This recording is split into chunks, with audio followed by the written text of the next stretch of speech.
এটাকে কি বলছিস? তার আগে তুই বল ফাউ, তুই আমার হাত ধরলি কেন?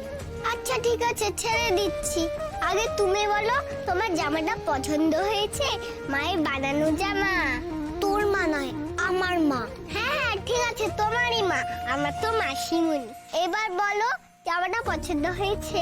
আমার জামা পছন্দ হয়েছে কি না হয়েছে সেটা তুই জেনে কি করবি? আরে নতুন জামা হলে লোকে জিজ্ঞাসা করে না? কাল জানিস তো মাসিমণি সারা রাত জেগে কষ্ট করে জামাটা বানিয়েছে। ঘুমোলেই ভালো হতো। কেন? জামাটা আমার মোটেও পছন্দ হয়নি, একটু না। পছন্দ হয়নি? না। ওটা কি পছন্দ হওয়ার মতন জামা নাকি?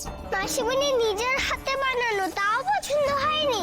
না না না, আমি কি তোর মাসিমণির হাত থেকে ওই বানানোর জামা পরানোর জন্য কি আমি ওই আশ্রম থেকে এখানে এসেছি?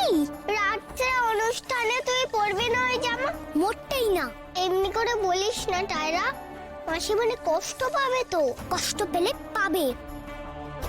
তোর এত দরদ কিসের ফাউ? ও তো আমার মা, তোর তো কেউ না। কষ্ট পেলে তোর কি? আমার কেউ না। তবু আমার একটা কথা রাখ না টায়রা, আজ জামাটা পরিস। এরপর না হয় তুই আর পরিস না। ওই জামাটা পরার মতন অবস্থায় থাকবে না রে দুর্গামণি। আমি ওই জামাটা ছিঁড়ে কুটি কুটি করে ফেলবো। তুমি ছিঁড়ে ফেলবে কেন জামাটা? এই শোন, তুই মন পোড়া বিদ্যে না, ওই সাংবাদিকদের কাছে যেমন ফুলিয়েছিলিস তেমন ফলাস। আমার মনের কথা পড়ে যদি তুই কাউকে বলেছিস? বলবো না, কিন্তু তুমি আমাকে কথাটা দাও, তুমি ছিঁড়বে না, পরবে। আমি যা খুশি তাই করব, আমার জামা ওটা। এই নিয়ে কোনো কথা মাকে বলতে যেও না, বুঝেছ? এমন করিস না দাদা, অন্তত আজ না। এই শোন, অনেক হয়েছে, এবার থাম। আমার মায়ের দেওয়া জামা আমি যা খুশি করব, তা তোর কি রে? তুই তো ফাউ ফাউ ফাউ এর মতন থাকবি।